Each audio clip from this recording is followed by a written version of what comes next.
es bueno hacer una explicación breve. La Iglesia, que es el cuerpo de Cristo, viene a salvar las almas, a perdonarlas, a redimirlas, siguiendo el ejemplo de Jesucristo. La Iglesia no viene a acomodarse, la Iglesia no viene a ver qué es lo más conveniente en tal o cual momento. Y en esa acción de Jesucristo y de la Iglesia se busca la verdad, siempre.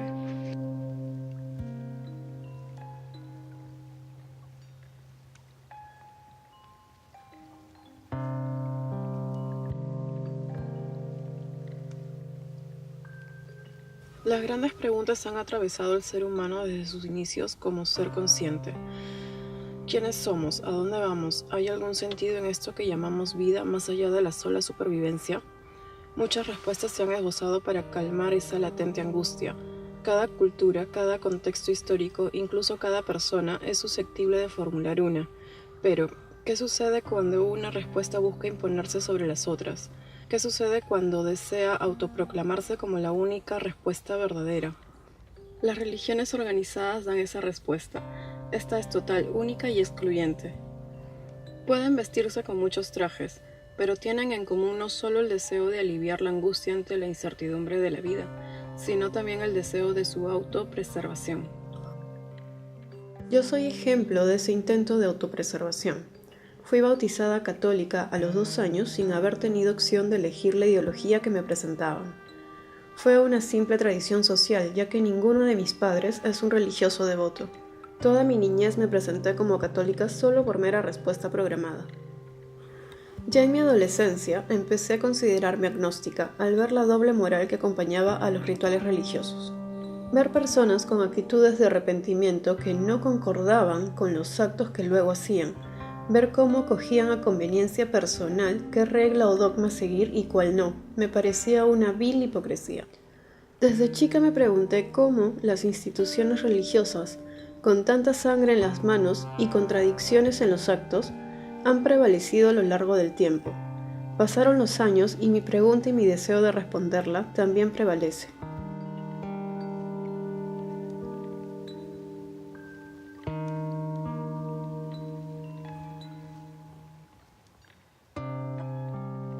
Considero necesario observar la trama social de las diversas religiones para entenderlas como manifestaciones culturales, no como revelaciones sobrenaturales. Entender la historia de la religión mayoritaria de nuestro país, sus intereses y su relación con el poder político es un buen primer paso. ¿Cómo llegó el catolicismo a instalarse en las bases de nuestra sociedad? Si hablamos del vínculo de la Iglesia Católica con el Perú, bueno, es obvio que la Iglesia Católica, a través de Fernando de Luque, fue un financista de las expediciones descubridoras, entonces están desde los inicios del virreinato acá. En 1570, cuando llega Francisco de Toledo, que es un personaje muy importante en la historia colonial, va a desestructurar justamente el mundo andino, ¿no? Va a implementar una serie de reformas, como por ejemplo reducir a los andinos en diferentes espacios, y cada reducción con un sacerdote, ¿no? Con un doctrinero, como se llamaba en esa época, y para evangelizarlo, ¿no? La idea es reducirlo, ¿cierto?, para generar una evangelización. En muchos casos va a ser mediante golpes, ¿no? O sea, tienes que aprender a la fuerza, ¿no? Tienes que repetir los mandamientos de la fuerza, la palabra de Dios es la fuerza. Entonces, eso va a ser muy traumático para muchos pobladores de los Andes acá, ¿no? Y fue totalmente avalada justamente por los religiosos, ¿no?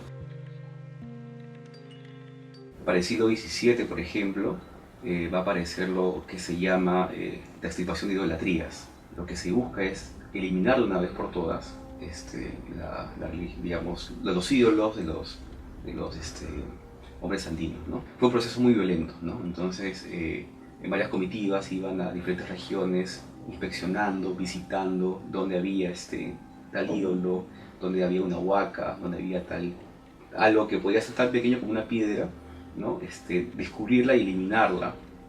Y en muchos casos era a punta de golpes, de azotes, de matanza también, ¿no? Cuando llegan, digamos, los españoles con toda la carga occidental, ¿no? Que viene con ellos, generaron una ruptura, ¿no? Una especie de trauma también psicológico. O sea, ya no tengo a mis ídolos, a los cuales yo adoro, ahora me ponen una cruz, en la cual no entiendo, en la cual no sé cómo aproximarme, y les resulta incomprensible, ¿no? Incluso la Biblia, ¿no?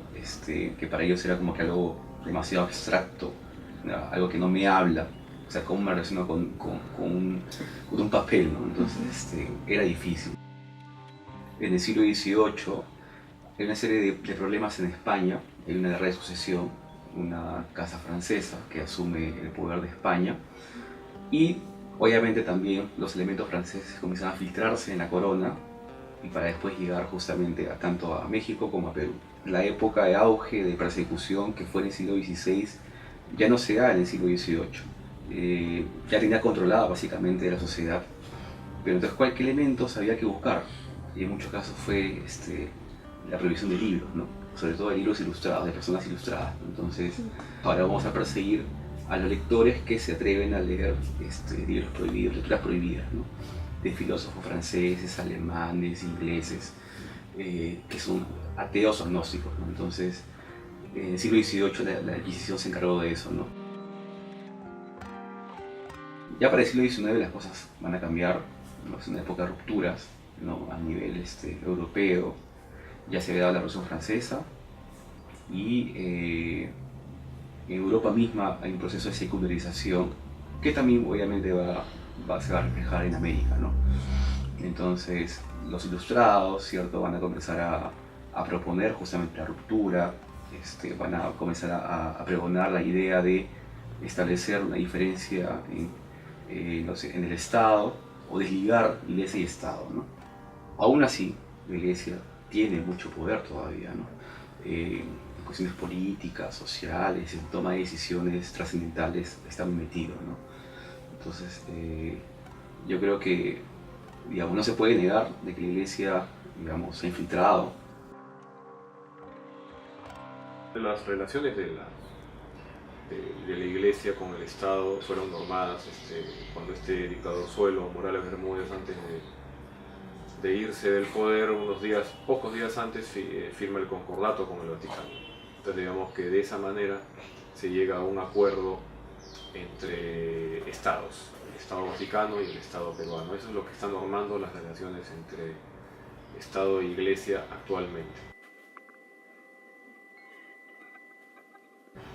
Los concordatos surgen en el primer tercio del siglo XX, ¿no? Desde entonces el Vaticano firma concordatos con distintos países, a veces no llegan al nivel de concordato, ¿no?, cuando regulan muchas áreas, ¿no? Pero digamos del análisis de todos los concordatos que ha firmado el Vaticano en el mundo, ¿no? Son 7 los más lesivos, los más desventajosos para el Estado firmante, y como es de esperarse, entre esos 7 está el concordato peruano. Este tratado, como reza en su primer artículo, o en el encabezado, ¿no?, norma las relaciones entre el Estado del Vaticano y el Estado peruano, y establece obviamente que las exoneraciones tributarias y todos los beneficios de que goza la Iglesia seguirán tal cual han estado. Y luego el artículo 19 es el que establece con todas sus letras que en el currículo educativo nacional se impartirá el curso de religión católica. Un Estado que es cómplice silencioso del adoctrinamiento descarado de la niñez y la adolescencia peruanas a través de un curso mal llamado de religión, no es un Estado laico, ¿no? Un Estado laico es aquel en el cual ninguna religión interviene en la vida civil, ninguna religión interviene en las normas, en las leyes y en cualquier medida y actuación del Estado o de cualquier nivel de gobierno, sea nacional, regional o local. Eso es un Estado laico, eso es un Estado en el cual está separado el poder civil de la Iglesia. En toda la constitución fujimorista que está vigente todavía, que tenemos desde el año 93, no existe en ninguna línea de la constitución la palabra laico adscrita al Estado. La palabra laico no existe en la constitución peruana, no está en ninguna parte, por ningún lado, no la vas a encontrar, no vas a encontrar ni laico, ni laicidad, ni separación, absolutamente nada, cero. Sencillamente la religión debería no estar exenta de tributación, ¿no? En lugar de estar rifando la mamadera estatal a una serie de organizaciones nucleadas alrededor de dogmas, ¿no? que son premedievales, debería haber una mejor priorización de los recursos del Estado.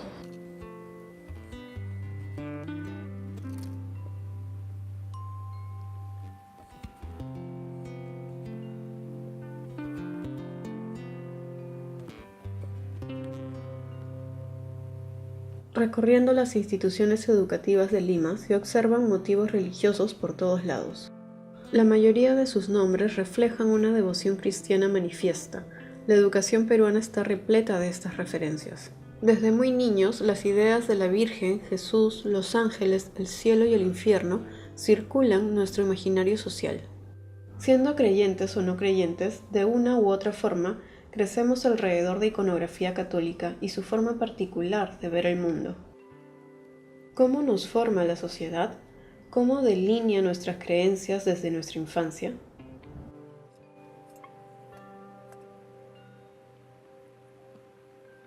Usualmente los preceptos religiosos y las historias y los mitos de las diferentes fes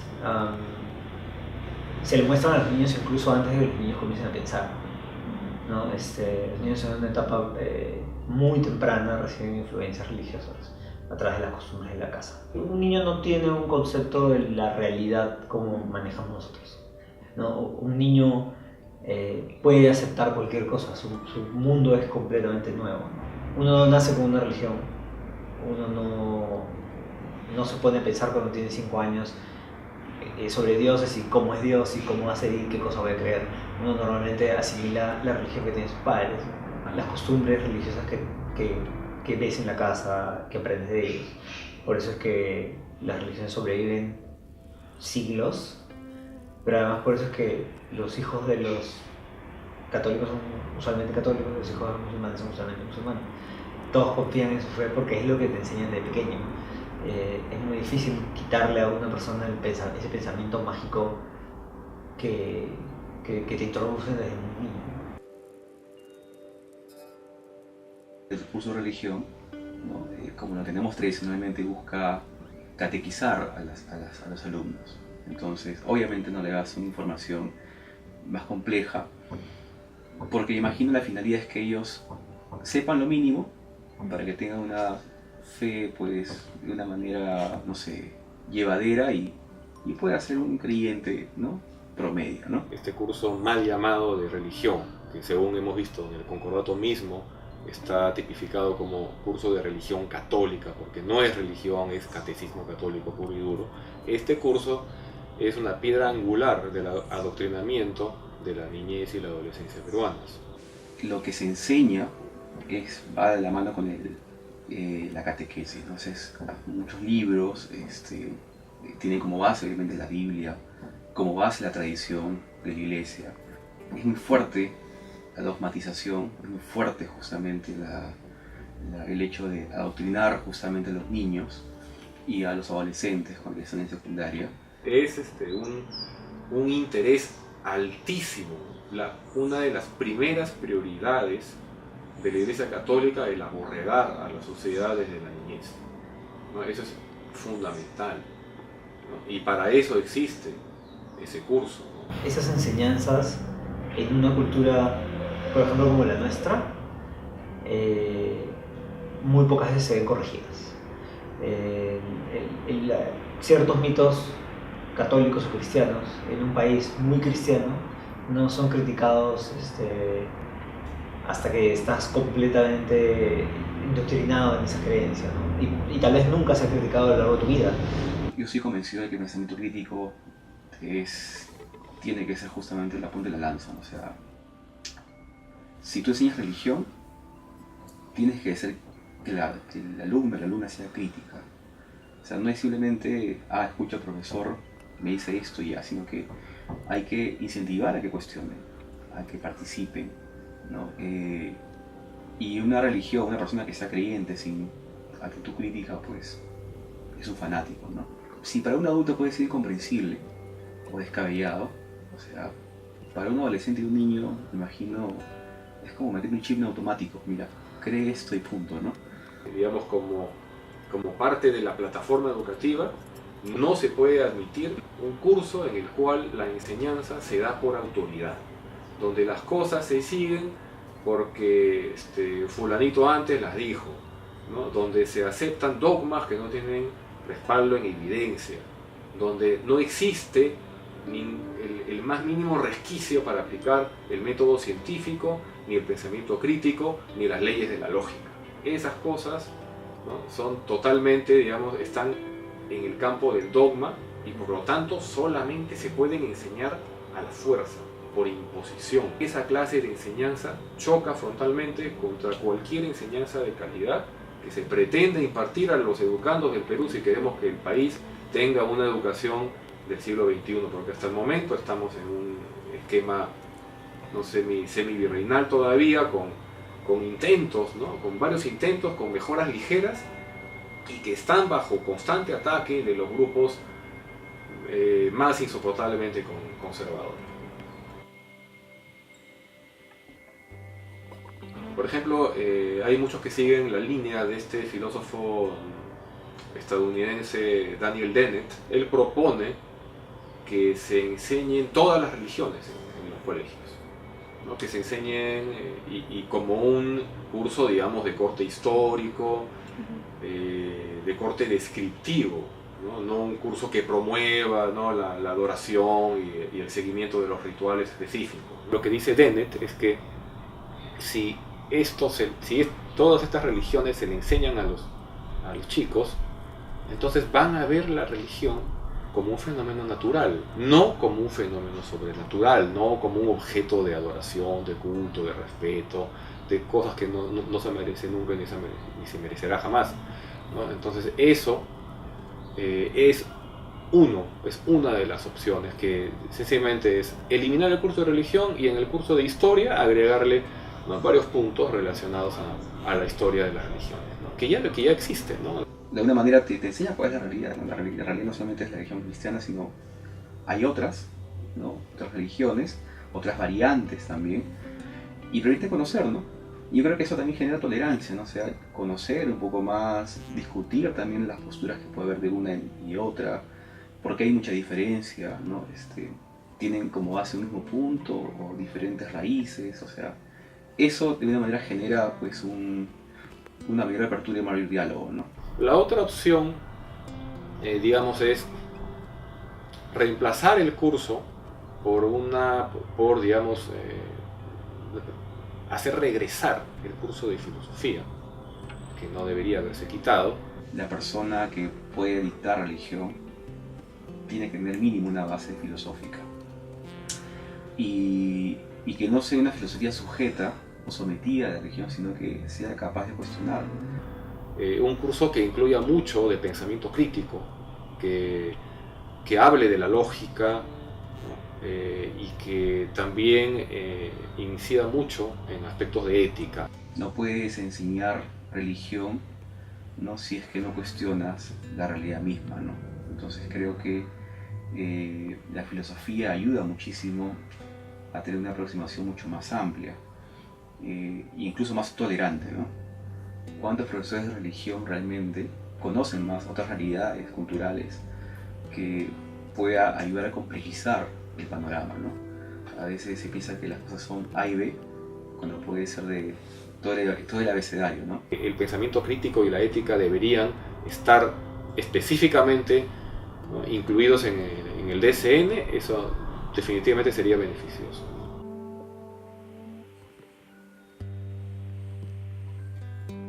Suele pasar también que en muchos colegios, a veces el curso de religión se edita una obra pedagógica en la semana.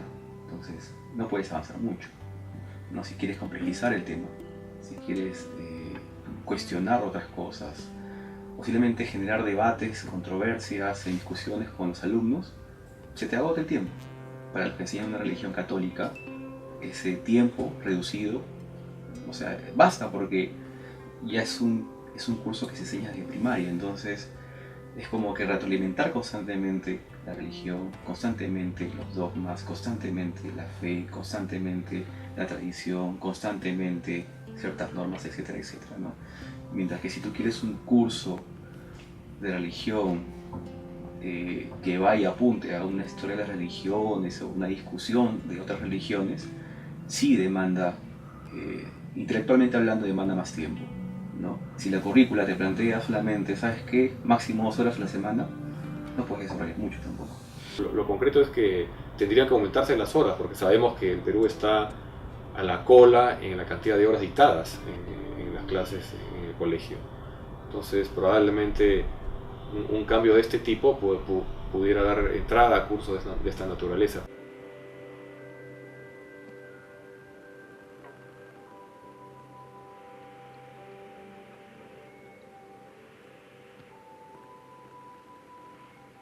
¿Y cómo abordar el tema de la moral? Es común escuchar que un hombre sin temor a Dios es capaz de hacer cualquier cosa, que sin la presencia de la religión los hombres no sabrían cómo comportarse en conjunto. ¿Será que los valores que permiten una sociedad más justa y próspera están estrechamente ligados con los valores cristianos? ¿Es la religión católica, la mayoritaria en nuestro país, la brújula moral que nos ayuda a ser mejores personas?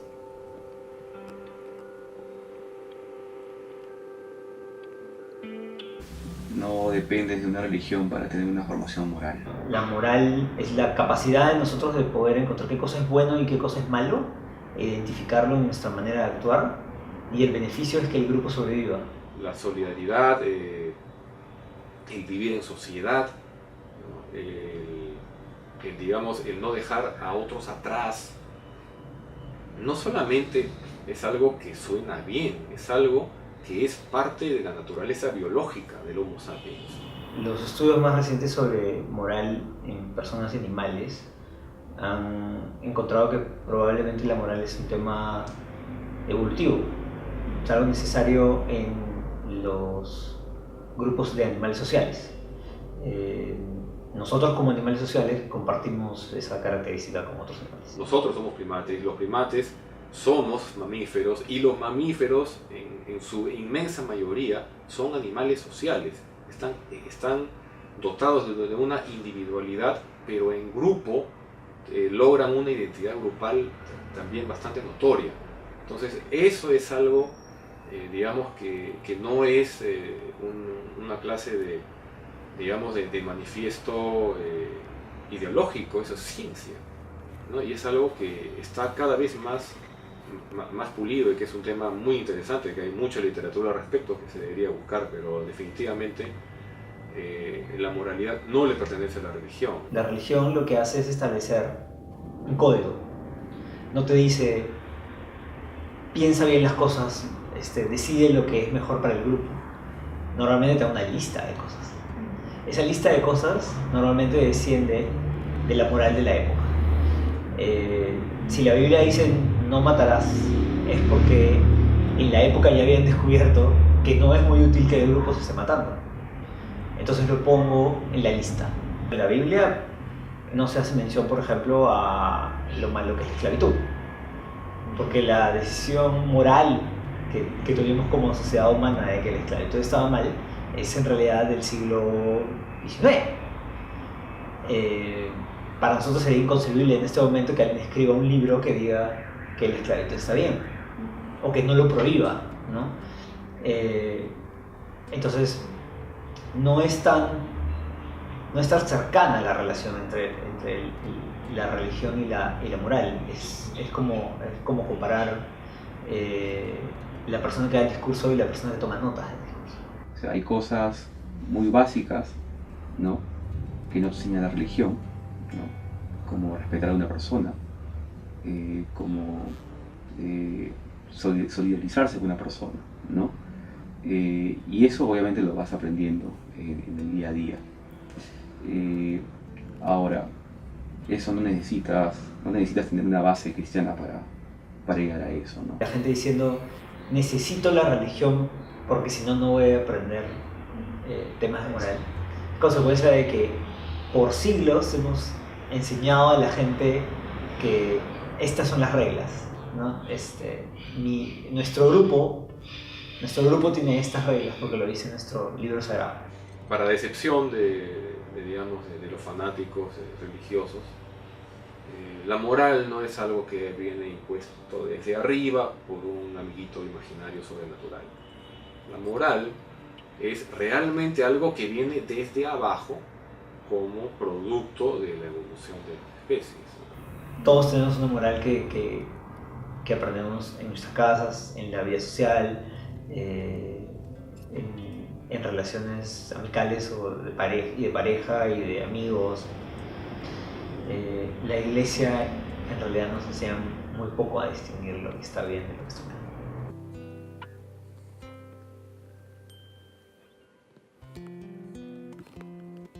A menudo la Iglesia recurre al porcentaje de bautizados en el Perú para mantener sus beneficios económicos y ejercer presión en temas de interés público.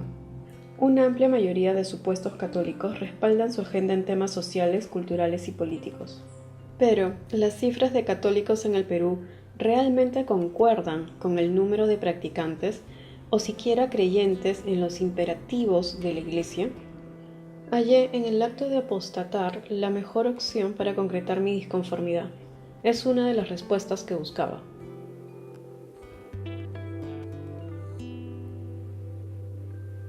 ¿Qué tan significativo puede ser el acto de una sola persona? Borrar mi nombre de los registros de la Iglesia no les afectaría en nada. Soy solo una gota más en su océano de cifras, pero este acto simbólico para mí lo significa todo. Significa romper con una educación que considero impositiva y sesgada, romper con la anuencia a comportamientos aberrantes y justificaciones disparatadas, romper con el cómodo cinismo de quien acepta por inercia prolongar el estado normal de las cosas. Bueno, para mí no es normal quedarme callada, de brazos cruzados y sin hacer nada. Tenía 2 años cuando mis padres me bautizaron. No creo que hayan actuado con malas intenciones. Solo creo que no advertían las implicancias de lo que hacían. Era una cuestión cultural bautizar a un bebé. Creían que hacían lo correcto, pero los valores que los llevaron a decidir el bautizo no son los mismos que tengo yo. Sus creencias no son las mías, y ningún documento a mi nombre debe afirmar algo que yo no soy.